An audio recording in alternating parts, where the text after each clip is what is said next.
नमस्कार एवरीवन।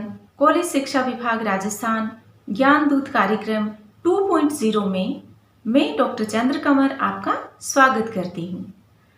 आज की हमारी क्लास का डिस्कशन का टॉपिक फिर से एक सामाजिक समस्या है। एक ऐसी सामाजिक समस्या जो कि राष्ट्रीय एकीकरण में बाधक है। इससे पूर्व हमने सांप्रदायिकता और जातिवाद जैसी सामाजिक समस्याओं को डिस्कस किया था।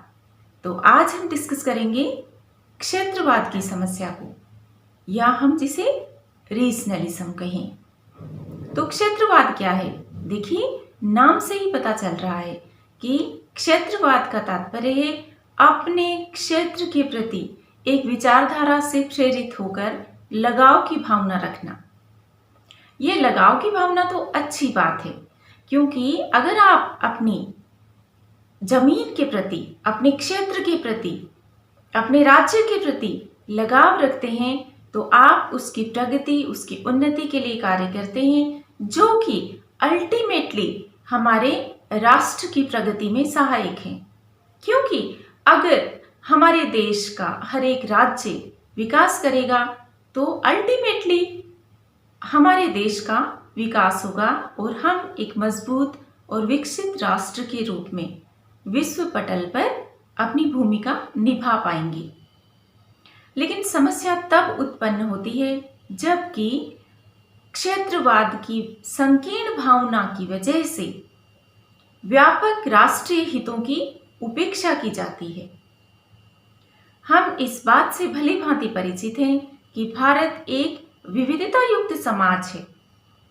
हमारे भारत देश की ये बहुत ही एक खूबसूरत विशेषता है कि हमारे यहाँ पर डाइवर्सिटी पाई जाती है, विविधता पाई जाती है। विविधता किस कंटेक्स्ट में, किस संदर्भ में विविधता पाई जाती है? यहाँ पर क्षेत्र को लेकर, जोग्राफिकल डाइवर्सिटीज को लेकर, जिसे हम कहीं भौगोलिक विविधता, अलग अलग प्रांतों की अलग अलग भौगोलिक परिस्थितियां हैं। इसके अतिरिक्त भाषाई विविधता, उत्तर भारत और दक्षिण भारत, आप देखिए कितनी भाषाओं की विविधता है हमारे यहाँ पर। और इसी कारण से आज़ादी के बाद जब हिंदी को राष्ट्रभाषा का दर्जा दिया गया तो दक्षिण भारत में, जो कि दक्षिणी भारतीय भाषाएं बोलते हैं, तेलुगु, मलयालम, कन्नड़ भाषा आदि, उन्होंने कारण हिंदी का हमारे यहाँ पर त्रिभाषा फॉर्मूला को अपनाया गया। हमारे संविधान की 8वीं अनुसूची में 22 भाषाओं को मान्यता दी गई और आज भी अलग अलग प्रांतों में अपनी अपनी भाषाओं को भारतीय संविधान की 8वीं अनुसूची में शामिल होने की मांग उठती रहती है। तो हम ये देखते हैं कि भारत बहुत ही विविधता युक्त समाज है, एक बहुत ही डाइवर्स सोसाइटी है। और यही कारण है कि आज़ादी के समय यह आशंका व्यक्त की गई थी कि एक राष्ट्र के रूप में हम अपना अस्तित्व नहीं बनाए रख सकते। लेकिन भारत देश ने, भारतवर्ष ने इस बात को गलत साबित कर दिया है। हम भौगोलिक दृष्टि से विश्व के 7वें सबसे बड़े कंट्री हैं और जनसंख्या की दृष्टि से विश्व के दूसरे सबसे बड़े प्रजातांत्रिक देश। लेकिन इतनी विविधताओं के होते हुए भी एक राष्ट्र के रूप में हमने विश्व पटल पर अपनी पहचान बनाई है। हमारी विविधता हमारे लिए एक स्ट्रेंथ हो गई है और एक उभरती हुई अर्थव्यवस्था के रूप में भारत की भूमिका को आज पूरा विश्व स्वीकार करता है। लेकिन इतना होने के बावजूद भी हमारे राष्ट्र को अनेक चुनौतियों का सामना करना पड़ता है, और जैसे हम बात कर चुके हैं, सांप्रदायिकता, आतंकवाद, अलगाववाद, पृथकतावाद, जातिवाद, भाषावाद के साथ साथ क्षेत्रवाद राष्ट्र निर्माण में, राष्ट्रीय प्रगति में एक बहुत बड़ी बाधा है।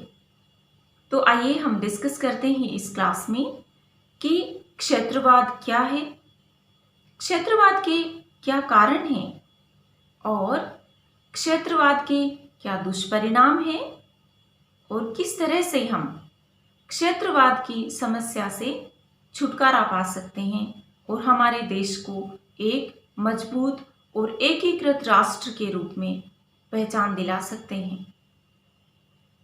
तो let us discuss in detail. क्षेत्रवाद की समस्या क्षेत्र के प्रति एक संकीर्ण मनोवृत्ति से पैदा होती है। देखिए, क्षेत्र के प्रति जो लगाव है वह जब तक राष्ट्रीय हितों के खिलाफ नहीं है वह सकारात्मक क्षेत्रीयता है, और जब राष्ट्रीय हितों के वह विरुद्ध है या फिर अन्य राज्यों के लोगों के हितों की उपेक्षा करना या उनको नुकसान पहुंचाने की भावना जब क्षेत्रवाद में शामिल हो जाती है तब वह एक समस्या बन जाता है। तो क्षेत्रवाद क्यों पनपता है, आइए हम देखते हैं। देखिए, क्षेत्र का तात्पर्य एक एरिया, एक ज्योग्राफिकल क्षेत्र, एक ज्योग्राफिकल एरिया, एक भौगोलिक क्षेत्र का होना जो कि अन्य क्षेत्रों से अलग है। सामाजिक, सांस्कृतिक, रीति रिवाजों, त्योहारों, भाषा की दृष्टि से वह अलग हो सकता है, या फिर वहाँ का इकोसिस्टम भी अलग हो सकता है, पारिस्थितिकी तंत्र भी अलग हो सकता है, और पारिस्थितिकी या भौगोलिक दशाओं के अलग होने से वहाँ की सामाजिक व्यवस्था अलग हो सकती है। जैसे कि भारत में नॉर्थ ईस्ट के राज्य और दक्षिण भारत में जो फर्क है, तो इससे क्षेत्र के प्रति एक लगाव की भावना उत्पन्न होती है और स्वयं को, अपने राज्य के लोगों को अपना समझना और अन्य राज्य के लोगों को विदेशी की जैसे ट्रीट करना, इससे क्षेत्रवाद कहते हैं हम।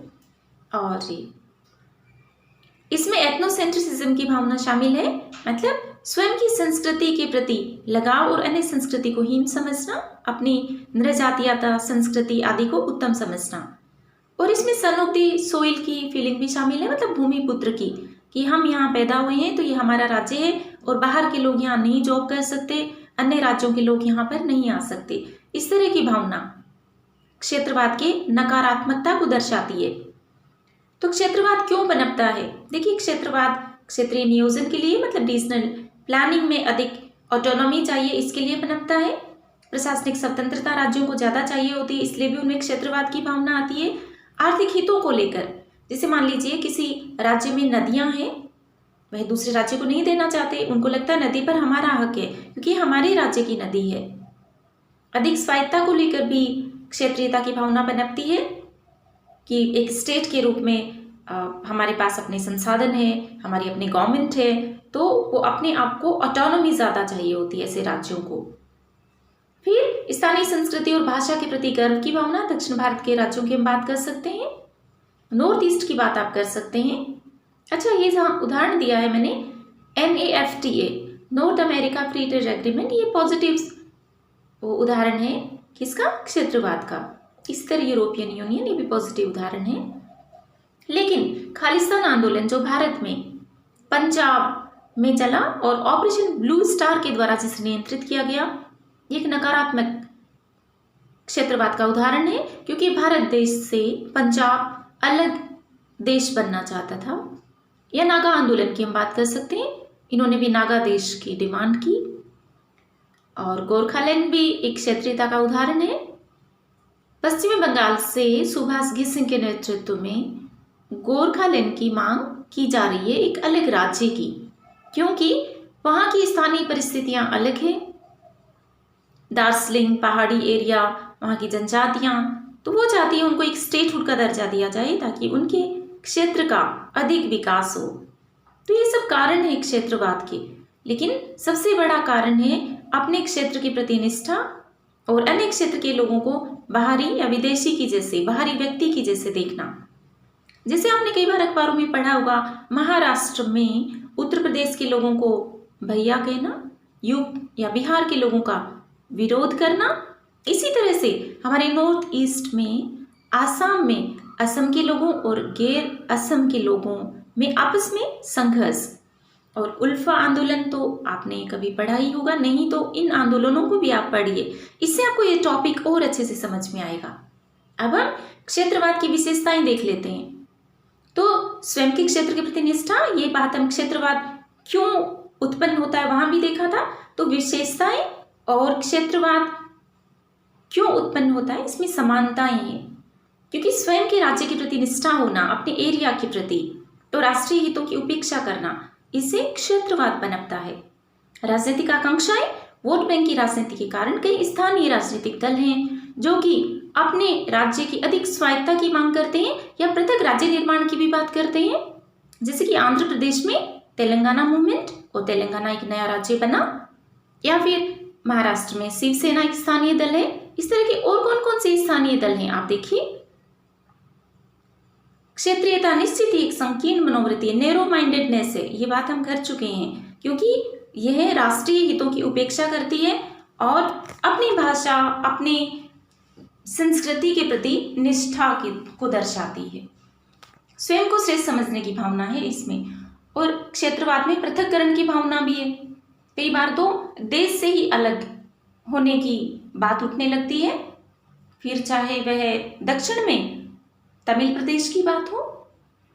अपने प्रदेश की आर्थिक, राजनीतिक, सामाजिक, सांस्कृतिक हितों को प्राथमिकता देना और हमारे देश की आर्थिक प्रगति, राजनीतिक एकता, सांस्कृतिक सुदृढ़ता की उपेक्षा करना और सिर्फ अपने स्टेट की प्रगति की बात करना ही क्षेत्रीयता है। और स्वयं की भाषा के प्रति श्रेष्ठता की भावना रखना और अन्य राज्य के लोगों के प्रति पक्षपातपूर्ण रवैया अपनाना। और दक्षिण भारत में हिंदी भाषा का विरोध इसका उदाहरण है, और यही कारण है कि भारत में त्रिभाषा फॉर्मूला को अपनाया गया और अंग्रेजी को राजकाज की भाषा के रूप में अपनाया गया हिंदी के विरोध की वजह से। अब हम भारत में क्षेत्रवाद के स्वरूपों को देख लेते हैं। तो सेशनिस्ट मूवमेंट किसे कहते हैं? इसका मतलब होता है देश से अलग स्वतंत्र देश की मांग करना, मतलब जैसे पंजाब वाला आंदोलन था खालिस्तान का। और बहुप्रदेश क्षेत्रवाद क्या होता है? इसका मतलब होता है कि बहुत सारे ऐसे राज्य होते हैं जो एक जैसे होते हैं, जिनके इंटरेस्ट एक जैसे होते हैं, हित। जैसे दक्षिण भारत के राज्य जो दक्षिणी भाषाएं बोलते हैं, मतलब द्रविडियन लैंग्वेजेस, तो उनको हिंदी से उनका विरोध, इसको हम बहुप्रदेश क्षेत्रवाद कह सकते हैं। या फिर नॉर्थ ईस्ट के राज्य, हमारे भारत के उत्तरी पूर्वी राज्यों में जो जनजातीय क्षेत्र हैं, उनके द्वारा एक क्षेत्रीयता की भावना का होना, इसको हम कहते हैं बहुप्रदेश क्षेत्रवाद। इस तरह के क्षेत्रवाद में, रीजनलिज्म में, जो राज्य होते हैं वे एक से अधिक होते हैं और उनके इंटरेस्ट, जैसा हम बात कर चुके हैं, सेम होते हैं। हमने बात की दक्षिण भारत के राज्यों द्वारा सामूहिक रूप से हिंदी भाषा का विरोध करना, जैसे कि तमिलनाडु, केरल, कर्नाटक आदि राज्यों द्वारा, क्योंकि इनमें सांस्कृतिक और सामाजिक समानताएं हैं। इनको लगता है कि हमारे संस्कृति को खतरा हो सकता है हिंदी भाषी लोगों से। इस प्रकार से बहुप्रदेश क्षेत्रवाद, जैसा कि नाम से ही पता चल रहा है, बहुत सारे प्रदेश होते हैं, उनके इंटरेस्ट एक जैसे होते हैं। फिर चाहे वे केरल, कर्नाटक, तमिलनाडु जैसे दक्षिण भारतीय राज्य हो, या फिर नॉर्थ ईस्ट के स्टेट्स हो, जैसे कि आसाम, नागालैंड, मणिपुर, मिजोरम, इनके हित, इन जनजातीय क्षेत्रों के हित एक जैसे हैं। अब हम अंतर प्रदेश क्षेत्रवाद की बात करें तो इसका तात्पर्य होता है दो राज्यों के बीच में क्षेत्रवाद की भावना, मतलब एक दूसरे की सीमा को लेकर ये विरोध हो सकता है। जैसे राजस्थान और पंजाब में जल विवाद, या फिर तमिलनाडु, कर्नाटक में कावेरी जल विवाद इसके उदाहरण है। पावर प्रोजेक्ट को लेकर हो सकता है, या फिर रिफाइनरी को लेकर इस तरह के झगड़े हो सकते हैं। फिर हम बात करते हैं अंतः क्षेत्रवाद। इसका मतलब होता है एक ही राज्य में रीजनलिज्म की भावना होना। उदाहरण के लिए आंध्र प्रदेश का हिस्सा था तेलंगाना। तेलंगाना एक बहुत ही खनिजों से संपन्न क्षेत्र था, लेकिन उसे लगता था कि व्यापक आंध्र प्रदेश में उसका विकास नहीं हो रहा है, तो उसने अब पृथक राज्य की मांग की वहाँ के स्थानीय राजनीतिक दल ने, और एक राज्य के रूप में वह इमर्ज हो गया। इसी तरह गुजरात में सौराष्ट्र, आंध्र प्रदेश से तेलंगाना, या फिर महाराष्ट्र से विदर्भ में इस तरह की एक भावना है। या राजस्थान की बात भी कर सकते हैं। राजस्थान में, पश्चिमी राजस्थान में मरु प्रदेश की मांग कि पश्चिमी राजस्थान है वह विकास के जो लाभ है उससे वंचित है, इसलिए उसको भी लगता है कि हमें एक पृथक राज्य का दर्जा दिया जाना चाहिए ताकि वे एक राज्य के रूप में वहाँ के लोगों को विकास के लाभ मिल सकें। अब हम क्षेत्रवाद के कारण देखते हैं। तो ऐतिहासिक कारक, जैसे हम ये जानते हैं कि भारत में अनेक देसी रियासतें थी, और उसके पश्चात ब्रिटिश लोगों ने भी हमारे देश में फूट डालो राज करो की नीति को अपनाया। बंगाल का विभाजन किया गया और हमारे देश में जैसे प्रेसिडेंसीज थी, कोलकाता, बॉम्बे, मद्रास आदि। और स्वतंत्रता के पश्चात भी राज्य पुनर्गठन आयोग का निर्माण किया गया। राज्य पुनर्गठन अधिनियम 1956 में पारित किया गया और अलग अलग राज्यों का निर्माण किया गया। सन 2000 में बिहार से झारखंड, मध्य प्रदेश से छत्तीसगढ़ और उत्तर प्रदेश से उत्तराखंड का निर्माण किया गया। और इससे पूर्व 1987 में कोंकणी भाषा के आधार पर गोवा राज्य का निर्माण किया गया। तो ऐतिहासिक रूप से नए राज्यों का निर्माण होता आ रहा है। आर्थिक कारक भी जिम्मेदार है, जैसे कुछ क्षेत्रों को लगता है कि उनके पास प्राकृतिक संसाधन प्रचुर मात्रा में है, लेकिन एक राज्य विशेष के शेष भाग को उसका फायदा मिलता है और जो रेवेन्यू, जो राजस्व उस एरिया से प्राप्त होता है उसका लाभ वहाँ के लोगों को नहीं मिलता है। तो इस कारण से भी पृथक राज्य की मांग उठती है, जैसे कि तेलंगाना का निर्माण होना। फिर सामाजिक सांस्कृतिक कारकों की बात कर सकते हैं, अलग भाषा होना, राजनीतिक कारक, भाषावाद और मनोवैज्ञानिक कारकों की बात कर सकते हैं। मनोवैज्ञानिक में मतलब हुआ कि एक सेंस ऑफ आइडेंटिटी होना कि मैं बिलोंग करता हूँ पंजाब से, मैं पंजाबी हूँ, तो इस तरह की एक मनोवैज्ञानिक भावना का होना। अब हम देखते हैं क्षेत्रवाद की क्या दुष्परिणाम है। तो इसे राष्ट्रीय एकीकरण एवं प्रजातंत्र को खतरा उत्पन्न होता है, क्योंकि इसमें क्षेत्र, स्थानीय, क्षेत्रीय स्वार्थों को पूरा किया जाता है। एक व्यापक दृष्टिकोण नहीं होता, राष्ट्रीय हितों की उपेक्षा होती है। और कई बार तो राष्ट्रीय सुरक्षा को भी खतरा है, क्योंकि विदेशी ताकतें भी कहीं ना कहीं क्षेत्रवाद को भारत में बढ़ावा देती है। और हाँ, विभिन्न राज्यों में भी आपस में संघर्ष होता है, इन्वेस्टमेंट को लेकर या नदी जल विवादों को लेकर, सीमा विवादों को लेकर। और राष्ट्र और प्रजातंत्र के विरोधी है क्षेत्रवाद की भावना और इससे पृथक्करण को बढ़ावा मिलता है और राष्ट्रीय एकता की जो भावना है उसको आघात लगता है। और केंद्र और राज्यों में भी कई बार बहुत तनावपूर्ण स्थिति पैदा हो जाती है इस तरह के आंदोलनों की वजह से, जैसे कश्मीर, पंजाब, नॉर्थ ईस्ट की बात कर लीजिए आप, उल्फा आंदोलन या फिर नागा मूवमेंट आदि। स्वार्थी नेतृत्व का उदय होता है, राजनीतिक दल या फिर स्वार्थी राजनेता अपने क्षुद्र स्वार्थों की पूर्ति के लिए, अपनी राजनीतिक आकांक्षाओं की पूर्ति के लिए इस तरह के दल बनाते हैं जो कि स्थानीय हितों को लेकर कार्य करते हैं और लोगों में राष्ट्र विरोधी भावनाएं पैदा करते हैं। जैसे कौन कौन से ऐसे स्थानीय दल है? आप देखिए, महाराष्ट्र में शिवसेना है जो कि मराठी मानुस की बात करती है, और बिहार और उत्तर प्रदेश से जो लोग वहाँ आते हैं मजदूरी करने के लिए, मजदूर भी अगर उस राज्य में आते हैं तो वो उनको बाहरी लोग कहते हैं और उनका विरोध करते हैं। इससे अलगाववाद और पृथक्करण को बढ़ावा मिलता है और राष्ट्रीय सुरक्षा को भी खतरा उत्पन्न होता है क्षेत्रवाद की भावना से। अब इसको दूर कैसे किया जा सकता है? तो राष्ट्रीय एकता की भावना का विकास किया जाना चाहिए। ऐसी शिक्षा प्रणाली होनी चाहिए कि हम युवाओं में राष्ट्रीयता की भावना पैदा करें। और राष्ट्रीय एकीकरण को बढ़ावा देने के लिए अनेक कार्यक्रम सरकार चलाती है, जैसे एक भारत श्रेष्ठ भारत कार्यक्रम इसका उदाहरण है। इस कार्यक्रम के द्वारा हमारे देश के युवाओं को, एक राज्य के युवाओं को दूसरे राज्य के युवाओं की संस्कृति, भाषा, त्योहार, पहनावे आदि से परिचित करवाया जाता है, कलाओं से, ताकि उनमें अपने ही देश के अन्य प्रदेशों के प्रति एक अजनबी बनने की भावना नहीं रही। वे अपने देश के समस्त राज्यों को जाने, उनके कल्चर को जाने और उनमें वो देश में कहीं भी जाएं तो उनमें ये भावना नहीं आए कि वे एक बाहरी व्यक्ति हैं।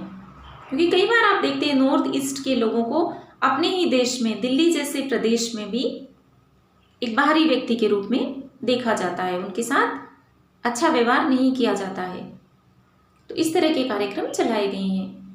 आर्थिक असमानता को दूर किया जाए, समावेशी विकास किया जाए और सस्टेनेबल डेवलपमेंट के द्वारा भी संसाधनों का न्यायपूर्ण वितरण किया जाए समस्त राज्यों के मध्य, राष्ट्रीय मूल्यों से युक्त शिक्षा दी जाए, राष्ट्रीय संस्कृति का निर्माण किया जाए और संकुचित क्षेत्रीय राजनीतिक दलों पर अगर आवश्यकता पड़े तो प्रतिबंध लगाया जाना चाहिए। अगर क्षेत्रीय राजनीतिक दल संवैधानिक मूल्यों के विरुद्ध कार्य कर रहे हैं तो उन पर निश्चित रूप से प्रतिबंध लगाया जाना चाहिए।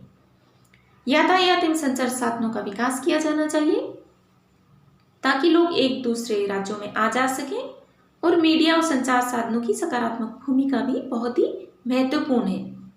लोगों में मीडिया एक सकारात्मक दृष्टिकोण का निर्माण कर सकता है।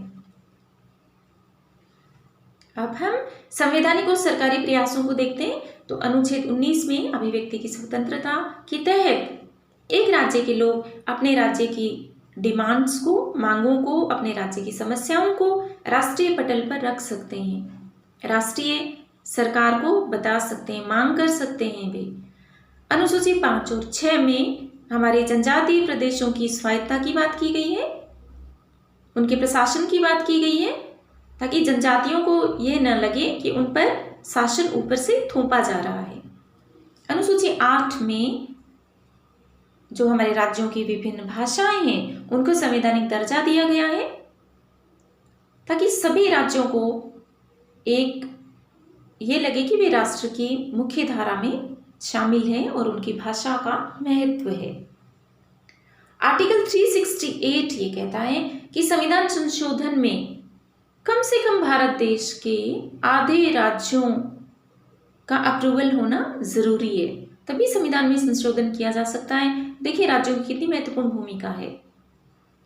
पंचायत राज व्यवस्था को 73rd कॉन्स्टिट्यूशनल अमेंडमेंट एक्ट द्वारा संवैधानिक मान्यता दी गई है, और इसी तरह से 74वें संविधान संशोधन द्वारा नगरीय निकायों को संवैधानिक मान्यता दी गई है, अर्बन लोकल बॉडीज को, नगरीय स्थानीय निकायों को, ताकि तृणमूल स्तर पर, ग्रास रूट लेवल पर डेमोक्रेसी का विकास हो सके और स्थानीय लोग अपनी समस्याओं को ज़्यादा अच्छे से समझते हैं तो वे स्वयं के विकास की नीतियां बनाने में स्वयं निर्णय ले सकें, अपनी प्रॉब्लम्स के सॉल्यूशंस वो खुद ढूंढ सकें, अपना प्रशासन वे खुद देख सकें।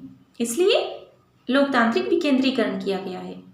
इसी तरह से जो हमारे मिनरल रिच एरियाज है, खनिजों से संपन्न क्षेत्र हैं, वहाँ के आदिवासियों को या वहाँ के स्थानीय लोगों के वेलफेयर के लिए, उनके डेवलपमेंट के लिए प्रधानमंत्री खनिज क्षेत्र कल्याण योजना चलाई गई है।